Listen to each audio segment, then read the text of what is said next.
Cette semaine, on se transporte à Sainte-Thérèse-de-Gaspé pour cuisiner l'incomparable galette de morue salée à la manière de l'honorable Diane Leboutillier. Bienvenue à l'émission!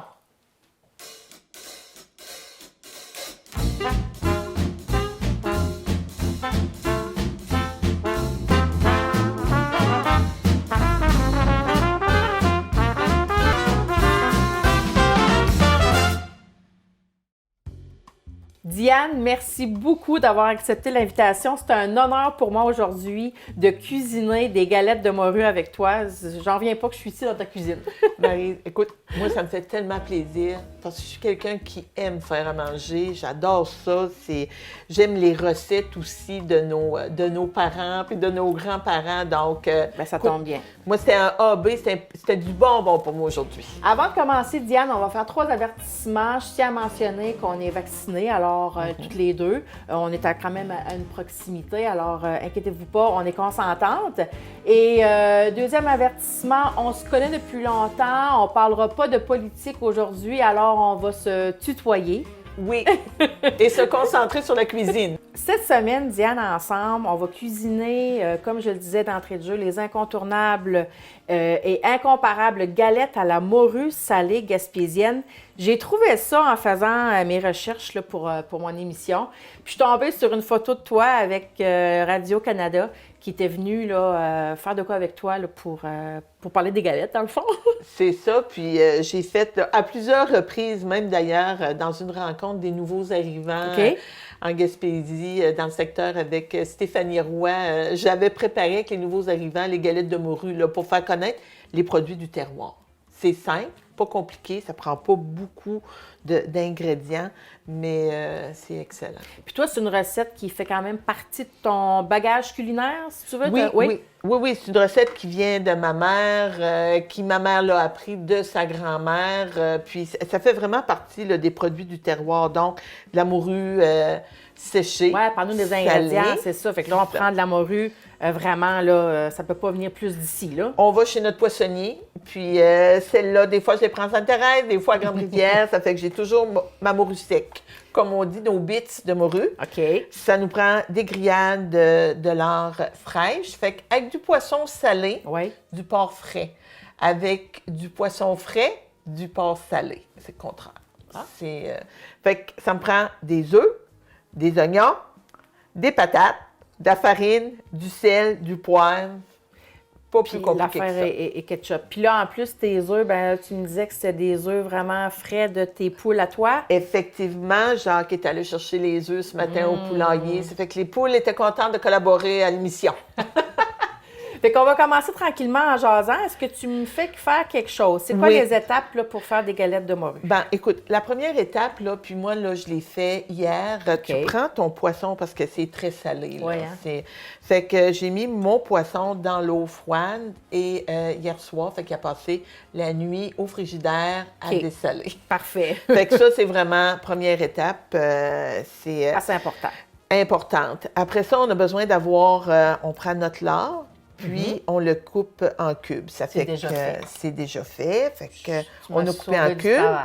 Là, ce que j'ai besoin, Marie, c'est que tu me coupes des oignons en dés.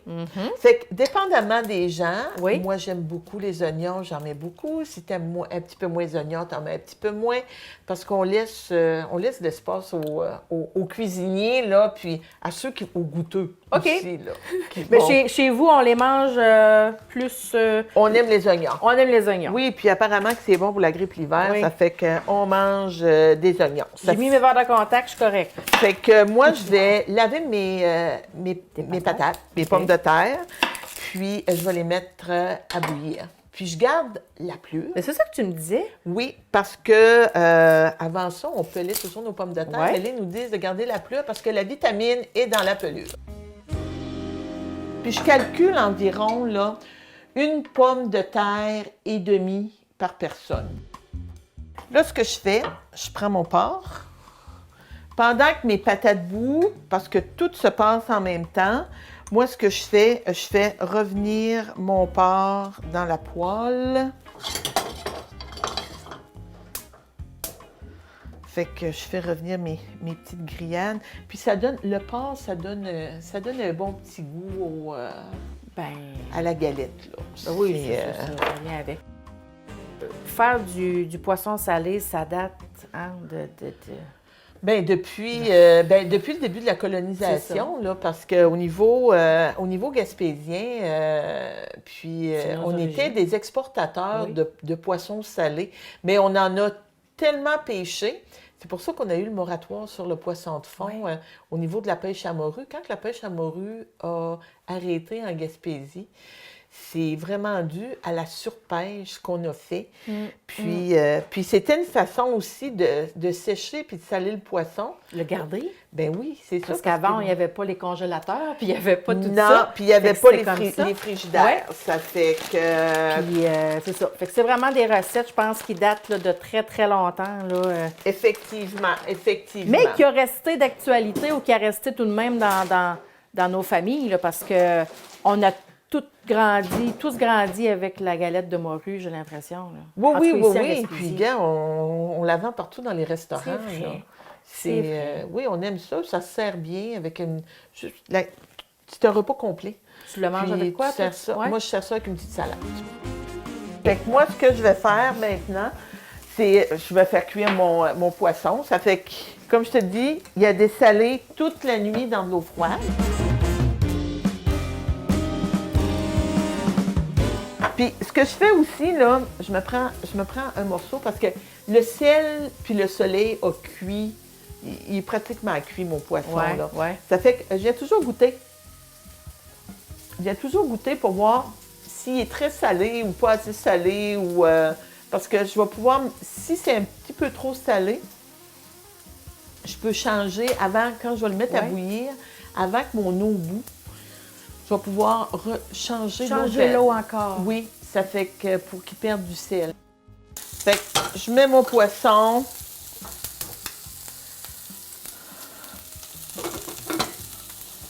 Mon poisson à bouillir. Ça fait que, puis là, je fais rôtir, mais ce qu'on aime, c'est que ça donne un petit... c'est vraiment avoir un petit croustillant. Tu sais, ces recettes-là, c'est notre passé, hein? C'est notre bagage, c'est notre culture. Oui. Mes patates sont en train de bouillir. Ma morue est en train de bouillir. Mes grillades sont en train de rôtir. Quand mes grillades vont avoir rôti un petit peu plus, là, je vais ajouter mes oignons. OK. Fait que, puis quand mes patates sont prêtes, tout est prêt. Fait que moi, là, ce qui me reste à faire dans ce temps-là, c'est j'enlève l'eau de mes patates, j'enlève l'eau de mon poisson, je pogne mes grillades, mes oignons, j'envoie tout ça dans le chaudron, puis là, avec le bon pilon patate. Le pilon à patate, on écrase tout ça. Fait que moi, j'ai fait une préparation hier. On a une magie des ondes, là. C'est ça. Sinon, ça risque d'être un peu long. Puis dans mon... quand je pile là, tout ça ensemble, je vais rajouter un œuf dans mon... un œuf cru. Un œuf cru. Ça fait que la chaleur des patates va cuire l'œuf. Fait que j'ai pas besoin de rajouter là, de beurre parce que j'ai le gras de mes grillades qui va me servir de gras à l'intérieur. Puis en même temps, d'avoir un œuf dans mon... ça fait que ça va se lier dans la préparation, ça va se lier ensemble. C'est ça. Fait que ça, c'est vraiment, là, c'est la première, c'est la préparation de base. Puis pour faire les galettes, il faut que ça refroidisse parce que sinon, c'est mou et c'est... Fait que c'est pour ça on le prépare la veille. OK. Puis c'est bon, ou on le fait le matin, puis le soir, c'est prêt, fait que je fais mes galettes pour la préparation a besoin d'être refroidie un bon bout de temps là, au réfrigérateur. Oui, vraiment, là, pour que ce soit froid. Okay. Bon. Ça fait que magie. Fait que si on a le résultat de ta préparation qui a été refroidie pendant de bonnes heures. C'est ça, effectivement, ça fait que c'est froid. Là, on passe à l'autre étape. On a besoin, on va voir on va faire les galettes. Oui. On a besoin d'avoir de la farine, puis on a besoin d'avoir des œufs. Ton œuf va servir à quoi? Fait que Parce que je vais faire frire mes galettes. Ça fait que je vais les rouler dans la farine. Puis après ça, je les passe dans les œufs.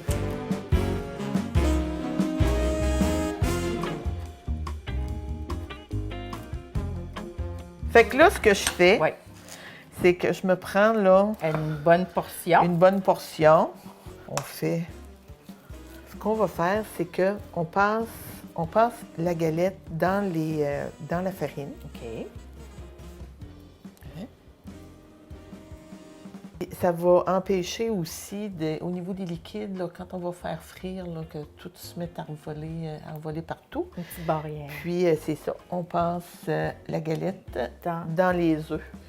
Et là, moi, ce que je vais faire, là, je mets de l'huile dans ma poêle. Je fais chauffer mon huile. Fait que là, Marie, je m'en vais vérifier que mon huile soit chaude. Ça fait que ce que je veux, c'est que ça rôtisse. Je veux pas que ma galette, là, bout. Ça fait que je mets un petit peu d'œuf. C'est parfait. Je prends la galette. Ah, on aime ça quand ça fait... Oui, c'est ça qu'on veut entendre. C'est exactement ça, le ce qu'on veut. On veut sentir que ça frit. Effectivement. Ça te fait sourire des fois quand t'entends, mettons, on va dire, les gens de la ville qui disent que le poisson, ça sent pas bon ou... Ben moi, c'est comme j'ai dit à des gens, là, si vous passez devant une poissonnerie, là, puis ça sent, là, ben rentrez pas pour acheter le poisson. Parce que du poisson frais, là, c'est comme de la viande fraîche. Ouais. Ça sent pas. Non. Ça fait que puis c'est un petit peu, peut-être, ce qui a fait... Il y a vraiment plusieurs années, ce qui a fait mauvaise réputation, là, peut-être aux poissons, parce que, oui, on n'avait pas nécessairement la qualité qu'on a aujourd'hui. Tu sais, là, aujourd'hui, il y a tout ce qu'on appelle la chaîne de froid. Oui. Donc, on a développé des conditions aussi pour garder le poisson frais. Le plus frais possible. C'est ça, là, puis que le poisson aussi soit traité, quand on le pêche, il soit traité le plus rapidement possible. Là. Je me rappelle au départ, Newport, c'était un village de pêcheurs. Puis quand les bateaux partaient en mer, puis ils rentraient avec 70 puis 80 000 livres de morue, j'aurais pas voulu être la morue dans le fond. Oui, là, tu sais, là. C'est là qu'on appelle la morue de fond. Oui, tu sais, là, mais écrasée là, par la glace et la morue. Ça fait que, tu sais, on n'avait pas nécessairement cette qualité là qu'on retrouve aujourd'hui. Puis aujourd'hui, je peux te dire qu'au niveau des produits qu'on a dans la région, on peut être fier. On peut être fier de nos produits. On est vraiment là dans le top de la qualité, autant dans les usines de transformation, autant du côté de l'industrie de la capture qui traite rapidement. Tu sais, on passe plus là, des 5-6 jours en mer. Puis, fait qu'on rentre, on débarque, on traite rapidement avec des bons moyens. Fait que ce qui fait en sorte, puis même dans la congélation, l'empaquetage sous vide, ils ont vraiment développé des façons de faire vraiment exemplaires qui font la différence. Puis là, Maryse, ma boulette est prête. Bon, les boulettes sont prêtes. Ça fait qu'on va vouloir goûter, hein? On va vouloir goûter, fait qu'on va prendre une petite pause. On va revenir avec le résultat final. Fait que Maryse, et voilà les fameuses galettes de morue. Ça fait à la manière de l'honorable Diane Leboutillier. Rien de moins. Morue gaspésienne. Ça fait que, ma chère, maintenant, c'est le temps de la dégustation. Hey. Ça fait que chin à nos galettes de morue. Puis à nos produits gaspésiens. Tiens, ma chère. Puis aux gaspésiennes, pourquoi pas. Santé. Oh. Elles ont une touche particulière. Alors, merci d'avoir été à l'écoute. Merci, Diane, de m'avoir reçue chez toi. C'était vraiment un honneur. Puis, on se dit à bientôt, la maison. Ça fait plaisir. À la prochaine. Yeah!